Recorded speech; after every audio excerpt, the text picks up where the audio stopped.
नमस्कार दोस्तों, स्वागत है आप सभी का। दोस्तों, आज के इस वीडियो में हम देखने वाले हैं छोटी आंत के बारे में और उसके बाद में बड़ी आंत के बारे में। हम इस वीडियो के अंतर्गत देखेंगे कि जो छोटी आंत होती हैं उसकी संरचना कैसी होती है, उसके कौन कौन से भाग होते हैं और इसके जो भाग होते हैं वो कैसे कैसे कार्य करते हैं, उनकी लंबाई कितनी होती है, ये सब कुछ आज के इस वीडियो में हम देखने वाले हैं और इसके बाद में हम बड़ी आंत को भी देखने वाले हैं।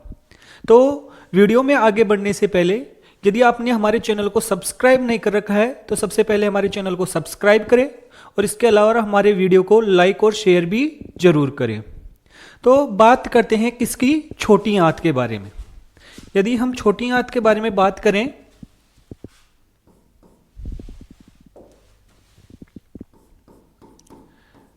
कि जो छोटी आंत होती है, ये जो छोटी आंत होती है ये कहां से प्रारंभ होती है। जैसे ही आमाशय समाप्त होता है, आमाशय से होती है और उसके बाद में हमारी बड़ी आंत तक जुड़ी रहती है। और ये हमारे जो आहार नाल है, जो छोटी आंत होती है, ये आहार नाल का सबसे लंबा भाग होती है। आहार नाल का सबसे लंबा जो भाग होता है वो होता है हमारा क्या, छोटी आंत।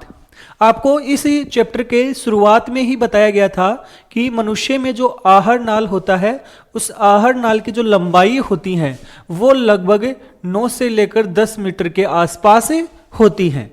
और लेकिन इस 9 से 10 मीटर में से यदि हम देखें तो लगभग 6 से लेकर 6.5 मीटर के आसपास होता है, वो क्या होती है, छोटी आंत ही होती है। अर्थात आहार नाल का जो सबसे बड़ा हिस्सा है वो आपका क्या होता है, छोटी आंत होती है। दोस्तों, इस छोटी आंत को हम मुख्य तौर पर 3 हिस्सों के अंतर्गत डिवाइड करते हैं। इस छोटी आंत को कितने भागों में बांटा जाता है, 3 भागों में बांटा जाता है। इसमें 3 भाग होते हैं मुख्य तौर पर। एक जो पहला हिस्सा होता है उसे हम कहते हैं ग्रहणी।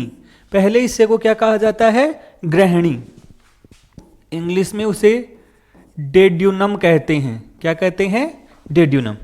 इसके बाद में जो इसका दूसरा हिस्सा होता है उसे हम क्या कहते हैं, अग्र क्षुद्रांत्र। क्या कहते हैं, अग्र क्षुद्रांत्र, अर्थात जिसे इंग्लिश में कहा जाता है जेजुनम। क्या कहा जाता है, जेजुनम। और इसके बाद में छोटी आंत का जो तीसरा और अंतिम हिस्सा होता है, छोटी आंत का तीसरा और अंतिम हिस्सा होता है उसे हम क्या बोलते हैं, क्षुद्रांत्र। और उसे कहा जाता है डेडुनम, जेजुनम और इलियम। क्या कहते हैं उसको, इलियम। तो इस प्रकार से जो हमारी जो छोटी आंत होती है, इस छोटी आंत के 3 हिस्से होते हैं। यदि हम इन 3 हिस्सों की भी लंबाई देखें कि कौन सा हिस्सा कितना बड़ा है, दोस्तों यहां पर जो आपका एक डायग्राम दिख रहा है यह हमारी छोटी आंत का डायग्राम है। किसका डायग्राम है, छोटी आंत का। यह है छोटी आंत। और इस डायग्राम में आप देखोगे तो जो ये पहले वाला हिस्सा है, यहां से लेकर ये जो आपको अलग कलर का दिखाई दे रहा है, जो बैंगनी रंग का दिखाई दे रहा है, ये आपका पहला हिस्सा है और वो है आपका क्या, डेड्यूनम, अर्थात हमारा हो गया है ग्रहणी। जो ग्रहणी वाला हिस्सा है वो ये है और इसकी जो लंबाई होती है वो होती है लगभग 25 सेंटीमीटर। जो डेड्यूनम होता है उसकी लंबाई होती है वो लगभग 25 सेंटीमीटर होती है। तो इसमें हम लिख सकते हैं कि इसकी लंबाई होती है वो लगभग होती है 25 सेंटीमीटर। इसके बाद में यदि हम दूसरा हिस्सा देखें तो ये डेड्यूनम के बाद में ये जो हिस्सा प्रारंभ हो गया है और जो आपका ये अलग ग्रे कलर का दिखाई दे रहा है, ये पूरा का पूरा हिस्सा है, ये हमारा कौन सा हिस्सा है, जेजुनम है। और ये जो जेजुनम होता है इसकी जो लंबाई होती है वो होती है लगभग 3 से लेकर 3.5 मीटर के आसपास। कितनी होती है, 3 से लेकर 3.5 मीटर के आसपास होती है। हमारे दूसरे हिस्से की लंबाई होती है जिसे हम बोलते हैं जेजुनम। और इसके बाद में जो तीसरा हिस्सा होता है जो आपको दिख भी रहा होगा, जो यहां पर आपको ये पिंक कलर का जो दिखाई दे रहा है, ये वाला जो पूरा हिस्सा जो घुमावदार है, ये आपको इतनी सी जगह में दिखाई दे रहा है, लेकिन वास्तव में ये पूरी छोटी आंत है, बहुत ही फोल्ड वाली होती हैं। तो ये जो वाला हिस्सा है, ये है हमारा तीसरा हिस्सा, जिसे हम क्या कहते हैं, इलियम।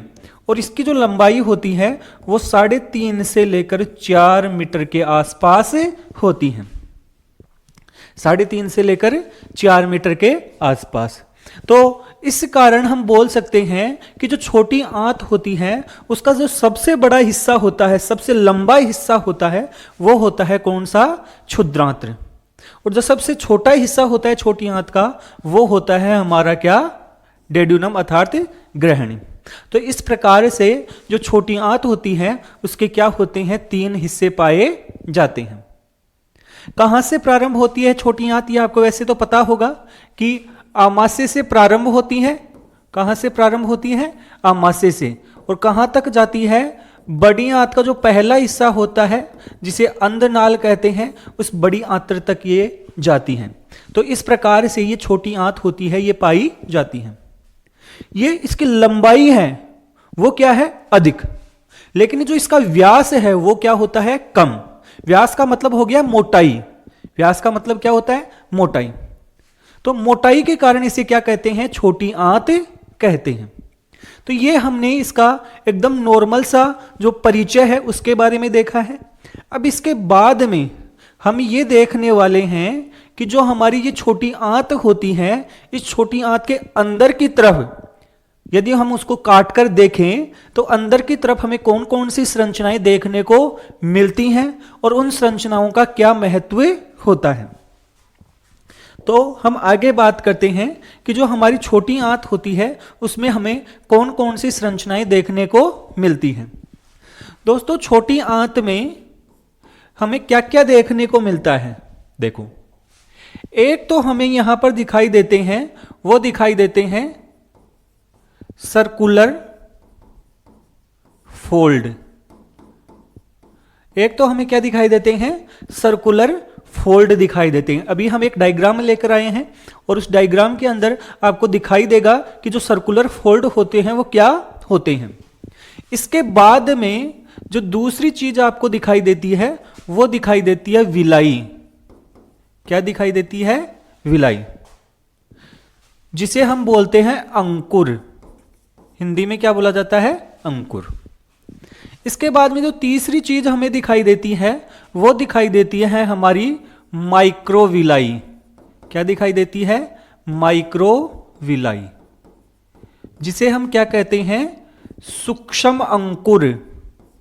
क्या कहते हैं, सूक्ष्म अंकुर कहते हैं, अर्थात ये इससे छोटी होती है। चौथे नंबर पे हमें दिखाई देती है, वो दिखाई देती है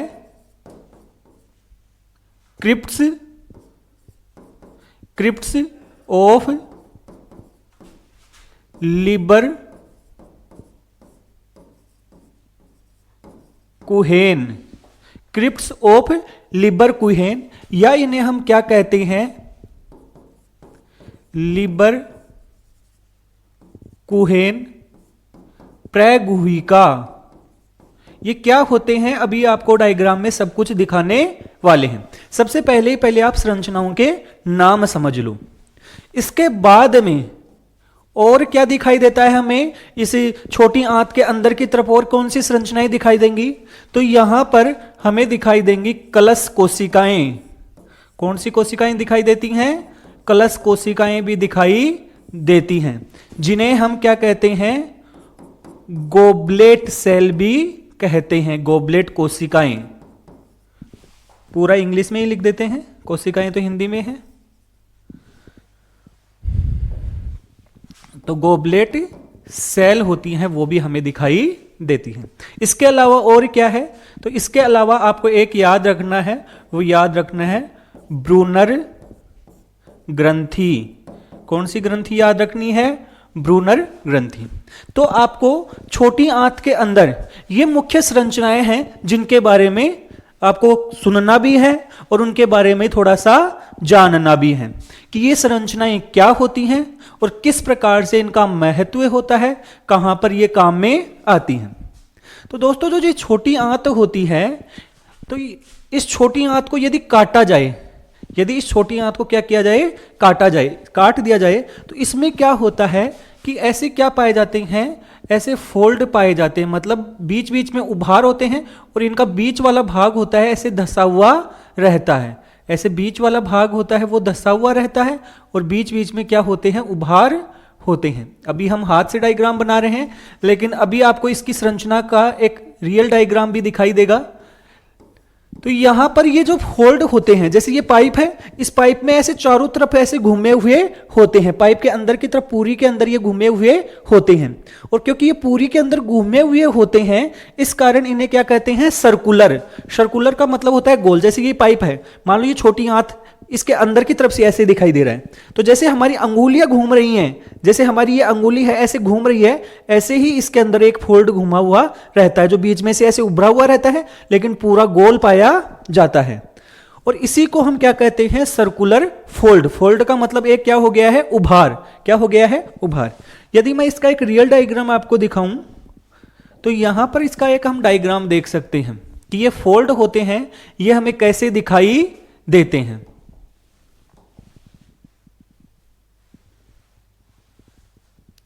ये फोल्ड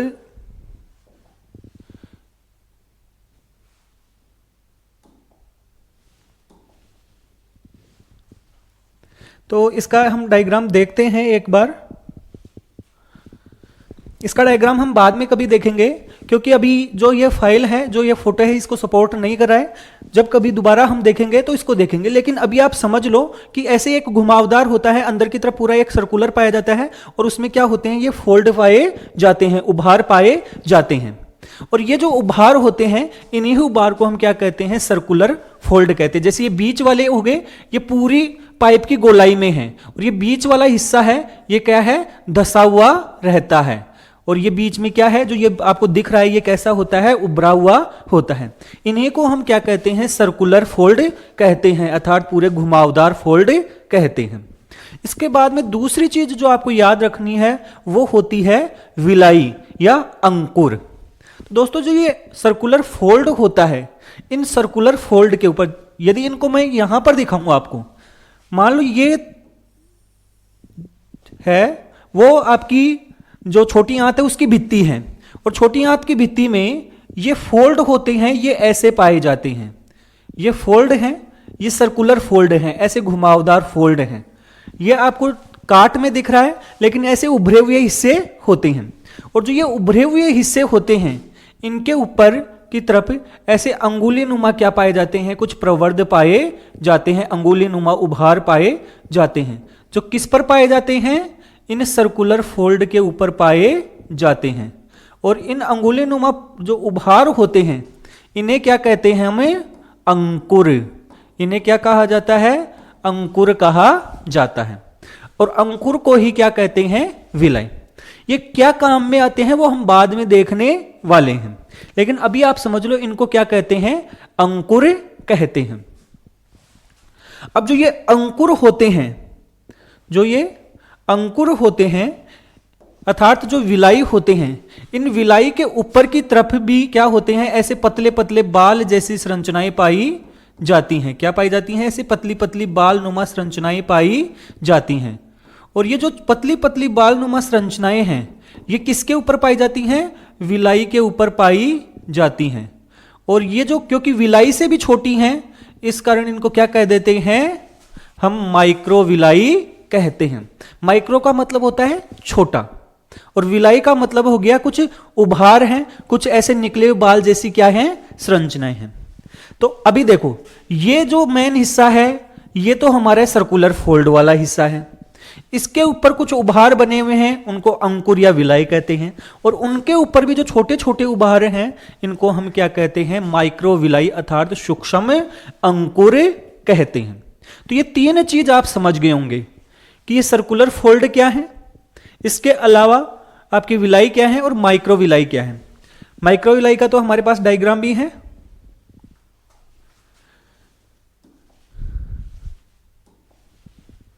यहां पर आप देख सकते हैं कि ये हमारी क्या है, जो आंत है उसकी क्या है, भित्ति है।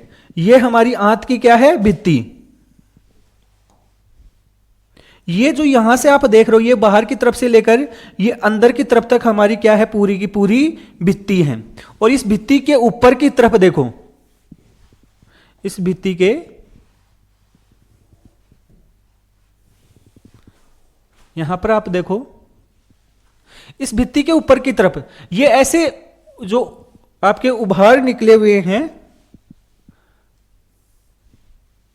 ये जो उभार आपको दिख रहे हैं, ये जो उभार हैं, यही वास्तव में क्या है, ये वास्तव में आपके विलाई हैं। ये वास्तव में क्या है, विलाई हैं। ये विलाई की संरचना का एक डायग्राम है। और इन विलाई के अंदर बहुत सारी पतली पतली हमारी रक्त वाहिनियां पाई जाती हैं। और पतली रक्त वाहिनियां जो होती हैं उन्हें हम क्या कहते हैं, केशिकाएं कहते हैं, अर्थात कैपिलरी कहते हैं। तो इनके अंतर्गत बहुत सारी क्या पाई जाती है, पतली पतली रक्त वाहिनियां अर्थात केशिकाएं पाई जाती हैं। और ये क्यों पाई जाती हैं, क्योंकि यहां पर जो छोटी आंत होगी, इसके अंतर्गत भोजन का पाचन होगा और उस पाचन के बाद में अवशोषण होगा।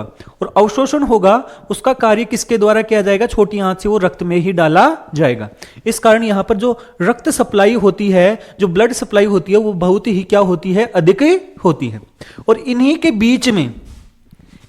बीच में जो आपकी ये विलाई हैं, इन्हीं के बीच में एक क्या पाई जाती है, लसिका वाहिका भी पाई जाती है। क्या पाई जाती है, लसिका वाहिका। जैसे रक्त होता है वैसे ही क्या होता है, हमारे शरीर में एक और तरल पाया जाता है जिसे हम क्या कहते हैं, लसिका अर्थात लिम्फ कहते हैं। तो जो वसा का अवशोषण होता है, तो वसा किस में डाली जाती है, हमारी लसिका वाहिनियों में या लसिका वाहिकाओं में डाली जाती है। और जो यहां पर लसिका वाहिका होती है उसे हम क्या कहते हैं, लेक्टियल कहते हैं। याद रखना कि जो हमारी विलाई होती हैं, उन विलाई के अंदर, जो हमारी विलाई होती हैं, उन विलाई के अंदर जो लसिका वाहिका होती है या लसिका वाहिनी जो होती है, जो एक मोटी सी लसिका वाहिनी होती है, उसे हम क्या कहते हैं, लेक्टियल कहते हैं। तो आपको समझ में आ गया होगा कि ये सर्कुलर फोल्ड क्या है, विलाई क्या है और माइक्रो विलाई क्या है।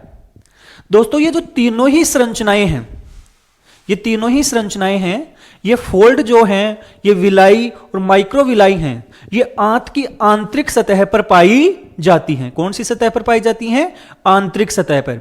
और आंतरिक सतह जितनी ज्यादा घुमावदार होगी, जितनी ज्यादा उसके अंदर विलाई होंगी, उसकी सतह का क्षेत्रफल होगा वो उतना ही अधिक बढ़ जाएगा। और जितनी ज्यादा सतह होगी तो भोजन का अवशोषण उतना ही ज्यादा होगा। जितनी ज्यादा सतह होगी, भोजन का जो अवशोषण होगा वो उतना ही क्या होगा, ज्यादा होगा। तो यहां पर आप देख रहे हो कि इन विलाई के कारण से, इन फोल्ड के कारण से, इन माइक्रो विलाई के कारण से हमारी आंत की जो आंतरिक सतह होती है उसका क्षेत्रफल क्या हो जाता है, बढ़ जाता है। और जिसके कारण से हमारी आंत है, जो छोटी आंत है, वो ज्यादा से ज्यादा भोजन का क्या कर सके, अवशोषण कर सके। तो इस कारण से ये पाई जाती हैं।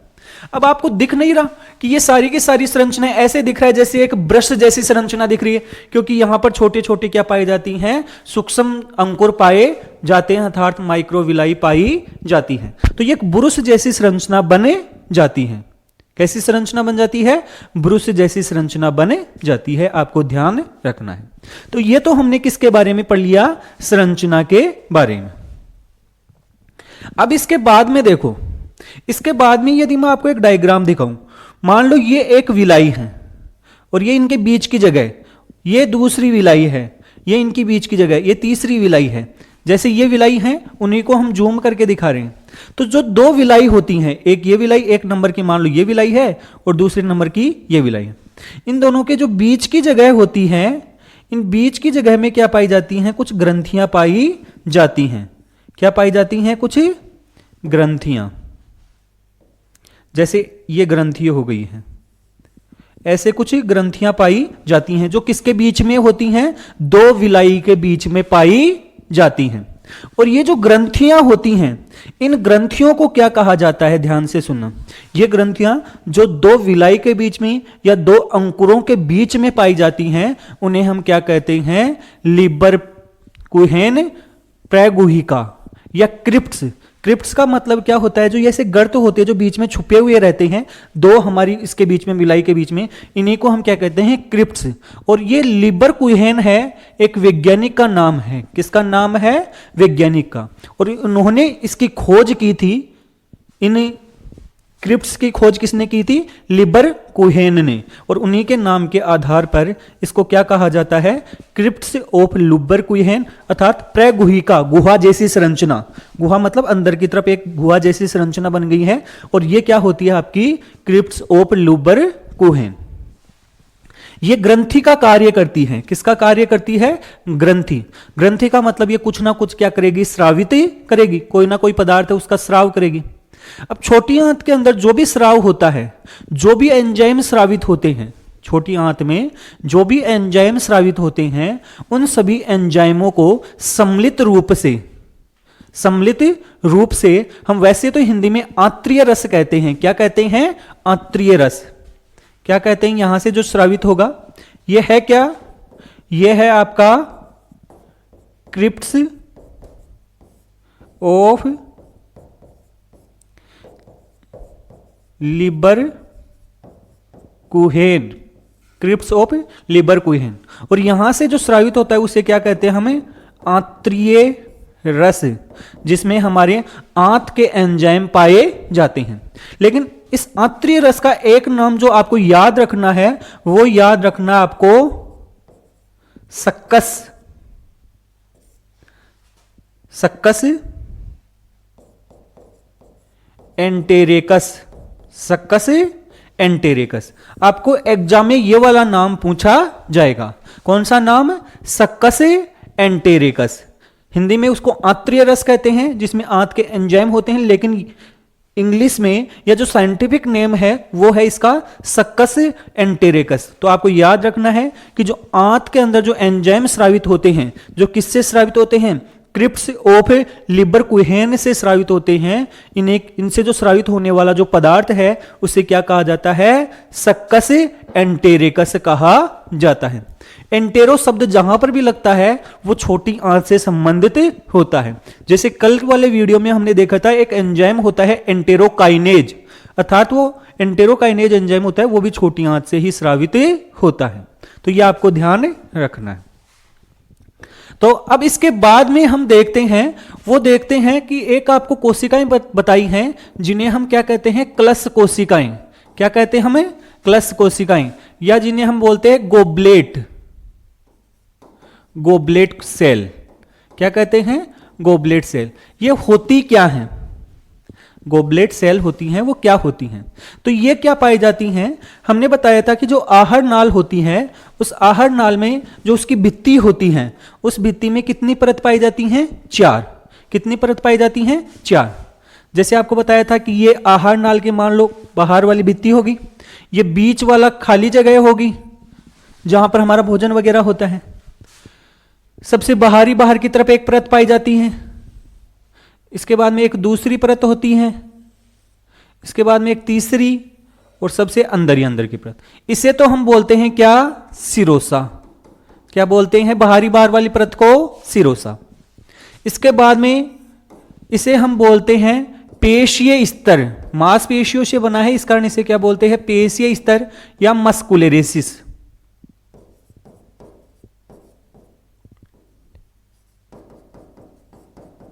मस्कुलेरेसिस, क्योंकि ये मसल्स से बनी है।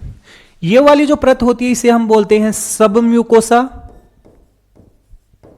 क्या पाई जाती है, सब म्यूकोसा। और सबसे आंतरिक परत होती है, इसे हम बोलते हैं म्यूकोसा। क्या बोलते हैं, म्यूकोसा।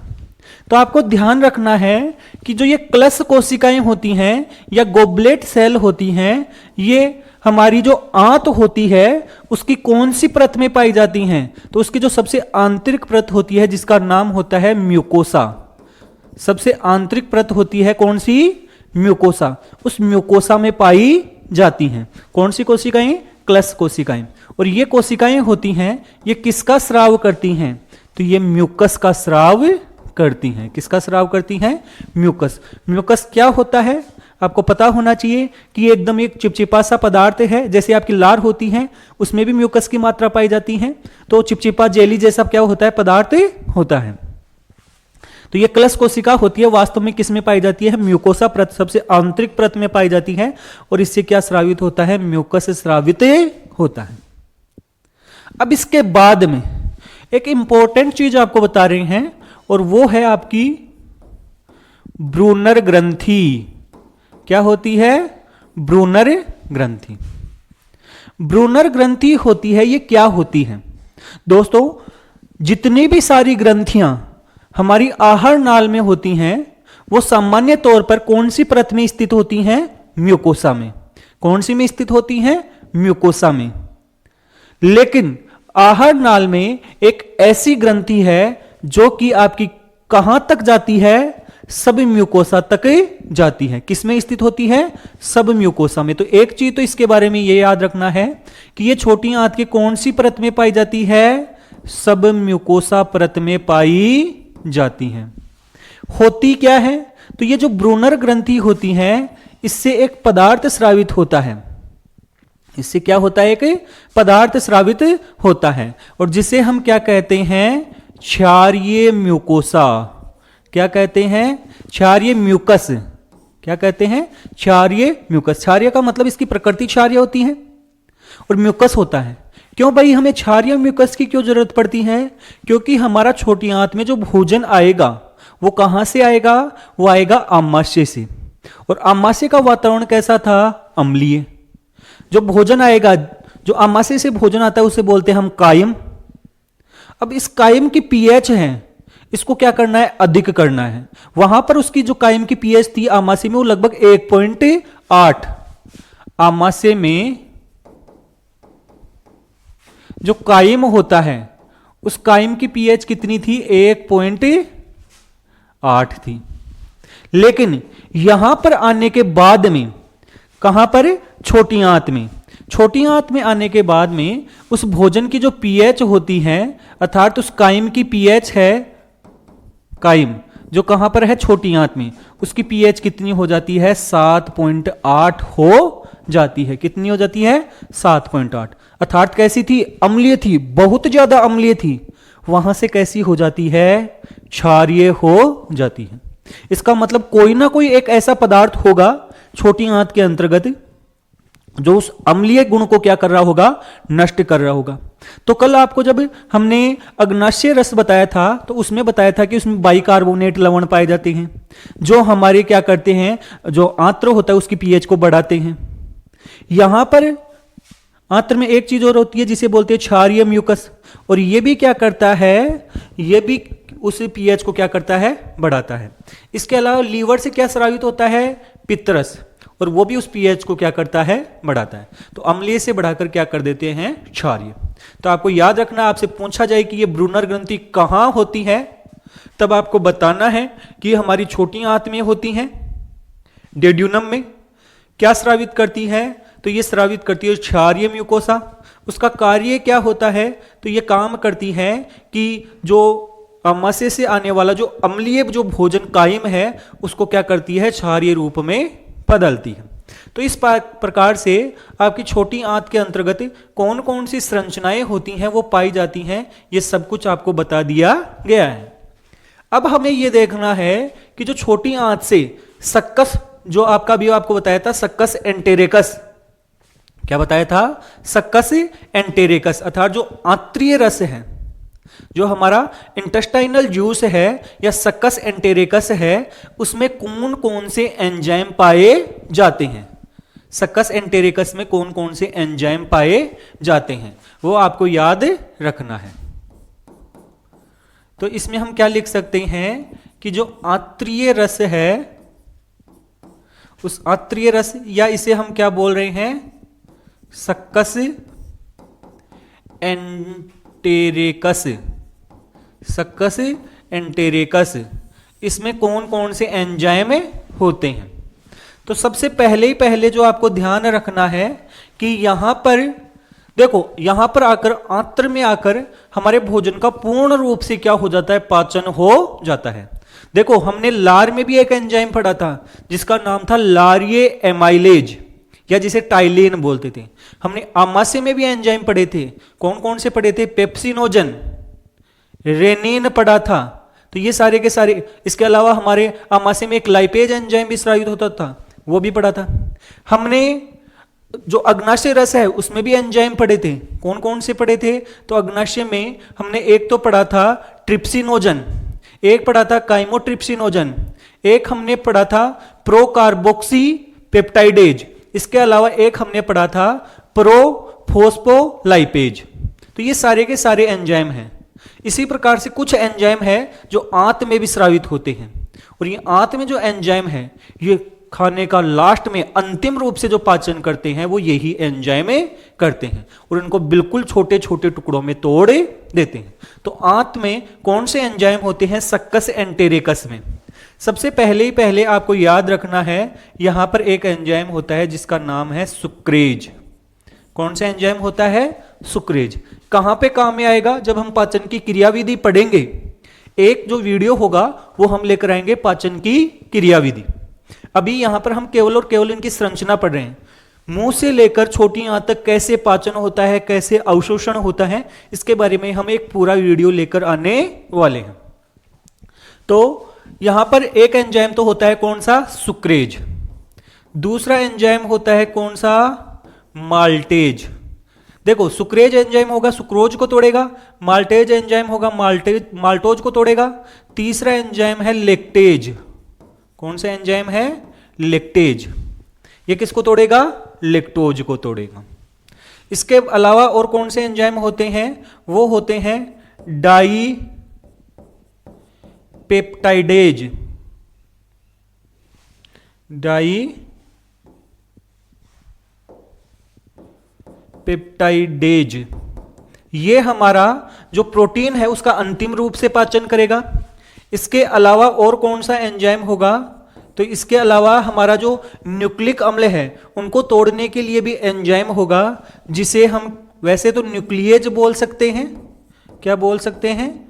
न्यूक्लियेज। लेकिन न्यूक्लियेज में भी क्या तोड़ता है? हमारे ग्लाइकोसिडिक बंध को तोड़ता है, इस कारण उसको बोलेंगे ग्लाइकोसाइडेज।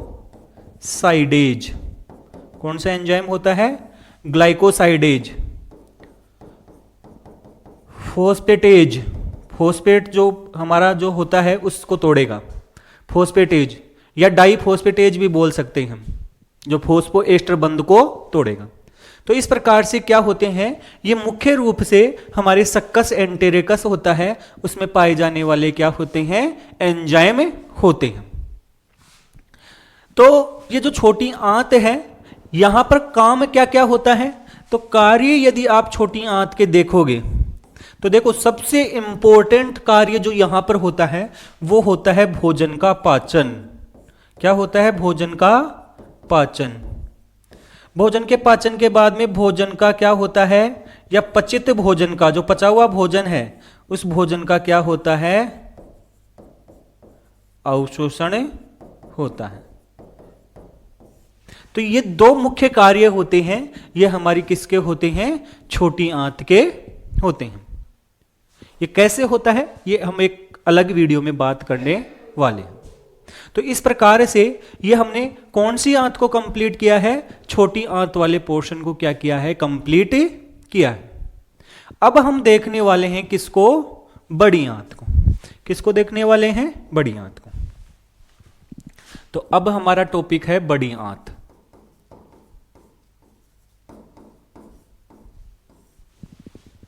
अब देखो, पिछले वाले टॉपिक को हम बोल रहे थे छोटी आंत, लेकिन आहार नाल में सबसे अधिक लंबाई थी वो किसकी थी? छोटी आंत की। ये जो हम बड़ी आंत बोल रहे हैं, फिर इसको बड़ी आंत क्यों कहते हैं? तो इसको बड़ी आंत है वो हम इसकी लंबाई के कारण से नहीं कहते हैं। लंबाई तो इसकी केवल कितनी होती है? वो पूरी बड़ी आंत की लंबाई लगभग 1.5 मीटर के आसपास होती है। कितनी होती है भाई?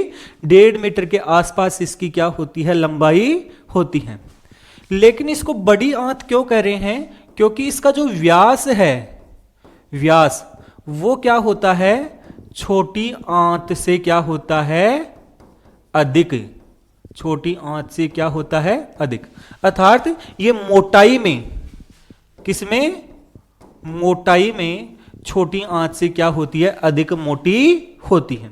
इसके अलावा जो इसकी भित्ति होती है, इसकी क्या होती है, भित्ति, वो भी क्या होती है, मोटी होती है। इसकी भित्ति होती है वो भी छोटी आंत की तुलना में क्या होती है, मोटी होती है। ये आपको ध्यान रखना है। जैसे छोटी आंत के मुख्य रूप से 3 भाग होते हैं, वैसे ही बड़ी आंत के भी मुख्य रूप से कितने भाग होते हैं, 3 भाग होते हैं। तो कितने भाग होते हैं, 3। जो पहला भाग होता है इसे हम क्या कहते हैं, इसे हम कहते हैं अंदनाल। क्या कहते हैं, अंदनाल। और इंग्लिश में इसे बोला जाता है सिक्कम। क्या कहा जाता है, सिक्कम। दूसरा हिस्सा जो होता है इसका, उसे हम क्या कहते हैं, उसे हम कहते हैं बृहदांत्र। क्या कहते हैं, बृहदांत्र। और इंग्लिश में उसे क्या बोला जाता है, कोलोन। क्या कहते हैं, कोलोन। तीसरा जो हिस्सा होता है उसे क्या कहते हैं, हमें मलाशय। क्या कहते हैं, मलाशय। और इंग्लिश में इसे क्या कहा जाता है, रेक्टम। क्या कहा जाता है, रेक्टम। तो इस प्रकार से हमारी जो बड़ी आंत होती है उसके भी 3 हिस्से होते हैं। कुल की लंबाई कितनी होती है, लगभग 1.5 मीटर। व्यास छोटी आंत की तुलना में अधिक। भित्ति होती है वो भी छोटी आंत की तुलना में क्या होती है, अधिक मोटी होती है। आपकी जो अंदनाल की जो लंबाई होती है ये लगभग होती है 6 से 8 सेंटीमीटर। भाई कुल की लंबाई तो इतनी है, लेकिन इसकी लंबाई है 6 से 8 सेंटीमीटर। और इसके अलावा यदि हम देखें जो रेक्टम अर्थात मलाशय है, उसकी जो लंबाई है ये है 12 से 15 सेंटीमीटर। कितनी होती है, 12 से 15 सेंटीमीटर। और जो शेष हिस्सा बच जाता है, शेष, वो आपकी किसकी लंबाई होती है, बृहदांत्र की। तो इस प्रकार से हम बोल सकते हैं कि जो बृहदांत्र अर्थात कोलोन होता है, ये बड़ी आंत का क्या होता है, सबसे बड़ा भाग होता है। तो अभी इसका एक डायग्राम देखते हैं कि इसके कौन कौन से हिस्से पाए जाते हैं।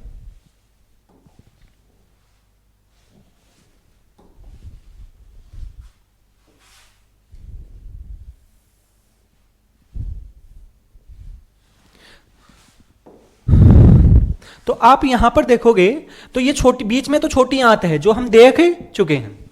आप यहां से देखना प्रारंभ करोगे तो जहां पर छोटी आंत खत्म होती है, यहां पर हमारी ये जो छोटी आंत है इसका एंड होता है यहां। ये छोटी आंत वाला हिस्सा है, ये छोटी आंत वाला हिस्सा है। और छोटी आंत का जो अंतिम हिस्सा होता है वो होता है इलियम, जो अभी हमने पढ़ा था।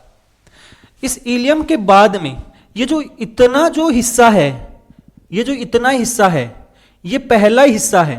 ये कौन सा हिस्सा है, पहला। और इस पहले हिस्से को हम क्या कहते हैं, सिक्कम। और हिंदी में इसी को क्या कहा जाता है, अंदनाल। लंबाई अभी आपको बता दी 6 से 8 सेंटीमीटर, छोटा हिस्सा है। इसके बाद में इसका दूसरा हिस्सा जो यहां से चल रहा है, यहां से पहले ऊपर गया है, फिर ऐसे साइड में गया है, फिर ऐसे नीचे आया है, फिर ऐसे घुमा है और फिर एंड हो गया है। यदि मैं यहां से बात करूं तो यह हमारी जो बड़ी आंत होती है हमारे दाएं हिस्से से प्रारंभ होती है। यहां पर हमारा जो पेट होता है, इस पेट के निचले हिस्से में दाएं भाग से प्रारंभ होती है। यहां से पहले ये ऊपर की तरफ आती है, फिर हमारे यहां पर जो हमारा जो छोटी आंत होती है उसके ऊपर से हमारी पूरे पेट का होता है, उस पेट में हमारी ऐसे आड़ी चलती है, उसके बाद में वापस नीचे की ओर आती है और फिर ऐसे घुमावदार होके नीचे की तरफ मलाशय का निर्माण करती है। तो इस प्रकार से यहां से इसका जो ये पूरा हिस्सा है, जो आपको एक अलग ग्रे रंग का जो दिखाई दे रहा है, ये जो हिस्सा है ये आपका कौन सा हिस्सा है, कोलोन। आप देखकर भी बता सकते हो कि इसमें सबसे बड़ा जो हिस्सा आपको दिख रहा है वो कोलोन वाला ही दिखाई दे रहा है। और इसके बाद में ये जो तीसरा हिस्सा आप देख रहे हो एंड में, जिसकी लंबाई आपको बताई है 12 से 15 सेंटीमीटर, जिसे हम मलाशय कहते हैं, वो पाया जाता है। तो ये आपको ध्यान रखना है कि जो बड़ी आंत होती है उसके कितने हिस्से होते हैं। अब ध्यान देने की बात यह है कि जहां पर यह आपका सिक्किम पाया जाता है, क्या पाया जाता है, सिक्कम, सिक्किम बोल दिया है, तो यह क्या पाया जाता है, सिक्कम। यहां पर एक आप छोटी सी अंगुली जैसी संरचना देख रहे होंगे, ये वाली संरचना दिख रही होगी आपको, ये वाली संरचना। और इस संरचना को हम कहते हैं क्या? अपेंडिक्स। क्या कहते हैं? अपेंडिक्स। कौन से हिस्से में होती है? बड़ी आंत के अंदनाल में। कौन से हिस्से में होती है? अंदनाल, या जिसे हम बोलते हैं सिक्कम, उस हिस्से में पाई जाती है। तो इस प्रकार से हम बोल सकते हैं कि जो ये अपेंडिक्स होती है, ये हमारी बड़ी आंत के अंदनाल में पाई जाने वाली एक अंगुली नुमा क्या होती है? संरचना होती है। सामान्य तौर पर जो ये अपेंडिक्स होती है, इस अपेंडिक्स को एक अवशेषी अंग माना जाता है, लेकिन ये क्या करती हैं कि आजकल की कुछ रिसर्च में पता चला है कि ये हमारी जो प्रतिरक्षा होती है उसमें क्या करती है? मदद करती है। इसके अंदर कुछ ऐसे बैक्टीरिया होते हैं, वो पाए जाते हैं जो क्या करते हैं? हमारे पाचन में मदद करते हैं, हमारे लिए लाभदायक होते हैं। तो पहले इसे क्या माना जाता था? अवशेषी अंग। हालांकि अब भी इसको अवशेषी अंग कहते हैं, लेकिन इसके कुछ कार्य हमें पता चले हैं। हालांकि यदि हम इस अपेंडिक्स का सबसे मुख्य कार्य की बात करें तो जो शाकाहारी जीव होते हैं इनमें यह क्या करता है? सेल्यूलोज का पाचन करता है, लेकिन मनुष्य में सेल्यूलोज का पाचन नहीं होता है। इस कारण मनुष्य में इसे क्या कहा जाता है? अवशेषी अंग कहा जाता है। कई बार क्या होता है कि इसमें सूजन आ जाती है, और जैसे ही अपेंडिक्स में सूजन आती है उसे क्या कहते हैं? हमें अपेंडेसाइट कहते हैं, या अपेंडेसाइटिसिस कहते हैं, अर्थात अपेंडिक्स में सूजन आना किसी भी संक्रमण के कारण से। और जब ये इसमें सूजन आ जाती है तो क्या होता है कि इसको ऑपरेशन की सहायता से बाहर निकाल दिया जाता है। इसे ऑपरेशन की सहायता से क्या कर दिया जाता है? बाहर निकाल दिया जाता है, और इस प्रक्रिया को अपेंडेक्टोमी कहा जाता है, अर्थात अपेंडिक्स को बाहर निकालने की प्रक्रिया को अपेंडेक्टोमी कहा जाता है। तो ये पूरी प्रक्रिया थी जिसके बारे में आपको ध्यान रखना है। यदि शॉर्ट में मैं अपेंडिक्स के बारे में कुछ लाइन बोलूं तो आपको ऐसे बता सकता हूं कि जो अपेंडिक्स होती है ये हमारी बड़ी आंत के अंदनाल वाले हिस्से में पाई जाती है, जो एक अंगुली नुमा प्रवर्ध होती है। 6 से आपकी 10 सेंटीमीटर के आसपास इसकी क्या होती है? लंबाई होती है। सामान्य तौर पर ये सेलुलोज का पाचन करती है, लेकिन मनुष्य में सेलुलोज का पाचन होता है वो नहीं होता है, इस कारण ये अवशेषी अंग के रूप में पाई जाती है। हालांकि आजकल की कुछ रिसर्च से पता चला है कि ये हमारी प्रतिरक्षा में सहायता करती हैं, और इसके अलावा इसके अंदर जो बैक्टीरिया होते हैं ये हमारे लिए लाभदायक होते हैं। लेकिन कई बार जब इसमें संक्रमण होता है तो इसमें सूजन आ जाती है, और जिसके कारण से इस कंडीशन को हम बोलते हैं अपेंडेसाइटिसिस, और अपेंडिक्स को बाहर निकालते हैं उस प्रक्रिया को बोला जाता है अपेंडेक्टोमी। तो यह आपको ध्यान रखना है। इसके बाद में अंदनाल वाला हिस्सा मैंने आपको बता ही दिया है, कितना होता है? 6 से 8 सेंटीमीटर। बात हम कौन से हिस्से की करेंगे? बृहदांत्र की। कौन से हिस्से की? अर्थात कोलोन की। ये इसका सबसे बड़ा हिस्सा है। तो इसको भी कुछ डिवाइड किया जाता है। क्या किया जाता है? डिवाइड। किसको? कोलोन को। कोलोन वाले हिस्से को बड़ी आंत में हम मुख्य रूप से 4 हिस्सों में क्या करते हैं? डिवाइड करते हैं। कितने हिस्सों में? 4। तो कौन कौन से हिस्से हैं देखो, यहां पर पहले आप डायग्राम में देख लो। यह हिस्सा है जो नीचे से किस ओर जा रहा है? ऊपर की ओर। नीचे से किस ओर जा रहा है? ऊपर की ओर। और मान लो हम कोई ऐसी चीज नीचे से ऊपर की ओर बढ़ती है तो उसके बोलते हैं हम आरोही। क्या बोलते हैं? आरोही। और बड़ी से छोटी की तरफ या ऊपर से नीचे की तरफ जाते हैं तो उसे बोलते हैं अवरोही। और ऐसे आडा होता है उसे बोला जाता है अनुप्रस्थ। क्या बोला जाता है? अनुप्रस्थ। तो ध्यान से सुनना, ये जो कोलोन का हिस्सा है नीचे से ऊपर की तरफ जा रहा है, इस कारण इसे बोलते हैं हम आरोही वृद्धांत्र। क्या बोलते हैं? आरोही वृद्धांत्र। और इंग्लिश में इसको बोला जाता है असेंडिंग कोलोन। क्या बोला जाता है? Ascending colon. इसके बाद में यहां से लेकर यहां तक जब हम जाते हैं तो ऐसे पेट होता है या उदर गुहा होती है, उसके हम ऐसे आड़ी होता है उसमें चलते हैं, और इस कारण इसे बोलते हैं हम क्या, अनुप्रस्थ। क्या बोलते हैं, अनुप्रस्थ हमारी वृद्धांत्र, या इंग्लिश में इसे बोला जाता है ट्रांसवर्स। क्या बोला जाता है, ट्रांसवर्स कोलोन। इसके बाद में ये हिस्सा होता है, ये नीचे की ओर आता है। किस ओर आता है, नीचे की ओर। तो इसे बोला जाता है अवरोही वृद्धांत्र। क्या बोला जाता है, अवरोही वृद्धांत्र। और इंग्लिश में इसे बोला जाता है डिसेंडिंग कोलोन। क्या बोला जाता है, डिसेंडिंग कोलोन। और इसके बाद में एक हिस्सा होता है ऐसे घुमा हुआ होता है, सिग्मा आकार का। कैसा होता है, सिग्मा आकार का, और इस कारण इसे बोला जाता है सिग्मोइड। क्या बोला जाता है, सिग्मोइड या सिग्माकार वृद्धांत्र, अर्थात सिग्मोइड कोलोन। तो इस प्रकार से जो कोलोन है उसके कितने हिस्से पाए जाते हैं, 4 हिस्से पाए जाते हैं। तो ये आप देख लो, लिख भी देता हूं मैं आपको कि जो हमारा कोलोन होता है उसके 4 भाग होते हैं। कितने भाग होते हैं, 4 भाग। पहला बताओ भाई, तो वो हो गया है आरोही। कैसा हो गया है, आरोही वृद्धांत्र। दूसरा जो हिस्सा हो गया है वो हो गया है आपका अनुप्रस्थ। कैसा हो गया है, अनुप्रस्थ वृद्धांत्र।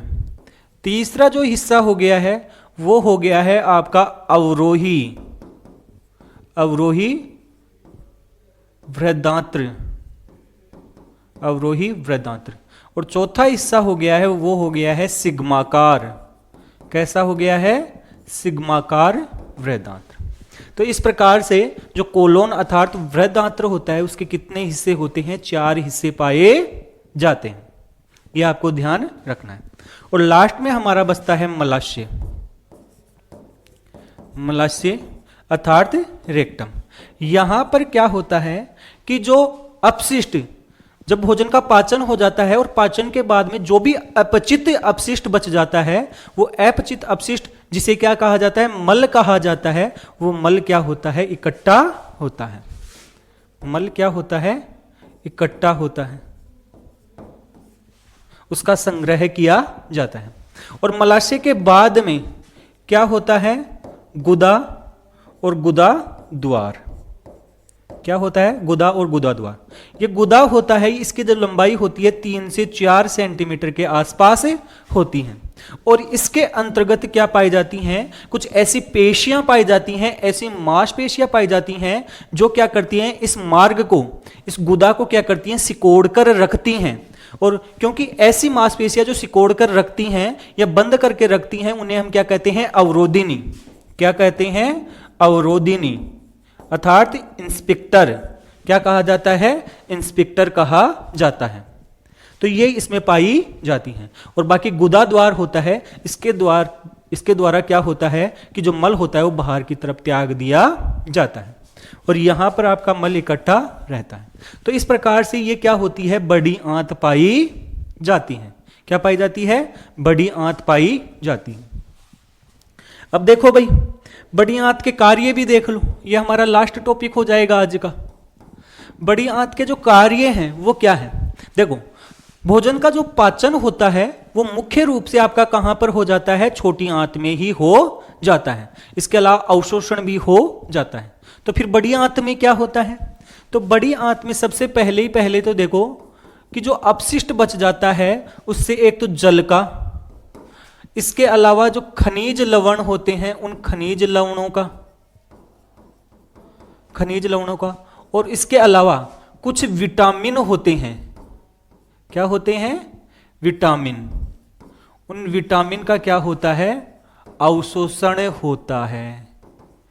ये आपको ध्यान रखना है भाई, जल का, खनिज लवणों का और विटामिन का क्या होता है, अवशोषण होता है। विटामिन में कौन से, यदि आप याद रखो तो ध्यान रख लेना, एक तो विटामिन के का, और इसके अलावा विटामिन बी का। बी वास्तव में एक कॉम्प्लेक्स के रूप में पाया जाता है, तो विटामिन बी कॉम्प्लेक्स का क्या होता है, अवशोषण होता है। एक चीज तो आपको यह ध्यान रखना है। दूसरी चीज जो हमें ध्यान रखना है वो होता है अपशिष्ट से मल का निर्माण। मल का क्या करता है, निर्माण करता है। भाई जो अपचित जो भोजन था वो अपचित भोजन यहां पर आ गया, उसमें से पानी की मात्रा को बाहर निकाल दिया, और पानी की मात्रा को बाहर निकालने के बाद में कुछ विटामिन खनिज लवण उनको भी बाहर निकाल लिया। इसके अलावा इसमें क्या डाल दिया है? श्लेष्मा। क्या डाल दिया है? श्लेष्मा डाल दिया है। और श्लेष्मा के कारण से क्या होता है कि जो अपचित भोजन होता है वो इकट्ठा हो जाता है, और इकट्ठा हो जाता है साथ साथ में वो आगे बढ़ने भी उसको क्या करता है? मदद करता है। क्यों भाई? क्योंकि श्लेष्मा होता है थोड़ा सा कैसा होता है? चिकना होता है, जिससे कि वो मल या जो अपशिष्ट पदार्थ है वो बड़ी आंत में आगे की तरफ बढ़ता है, और कहां पर पहुंच जाता है? मलाशय में पहुंच जाता है, और वहीं पर मलाशय में ये क्या होता है? इकट्ठा होता है। तो मलाशय भी इसी का भाग है, इस कारण इसको लिख सकते हैं कि जो मल होता है, मल का अस्थायी संग्रह। मल का क्या होता है? अस्थायी क्या करता है? संग्रह करता है, उसको इकट्ठा रखता है 3-4 घंटे के लिए। और जब इकट्ठा रखता है तो कुछ समय के बाद में उस मल को क्या कर दिया जाता है? बाहर त्याग दिया जाता है। तो ये हो गया मल का त्याग, या इसे हम बोल सकते हैं बहिक्षेपण। मल का बहिक्षेपण। तो इस प्रकार से ये बड़ी आंत के क्या होते हैं? कार्य होते हैं। ध्यान रखने की बात यह है, आपको ध्यान रखना है कि जो बड़ी आंत होती है उस बड़ी आंत में हमारी विलाई नहीं पाए जाते हैं।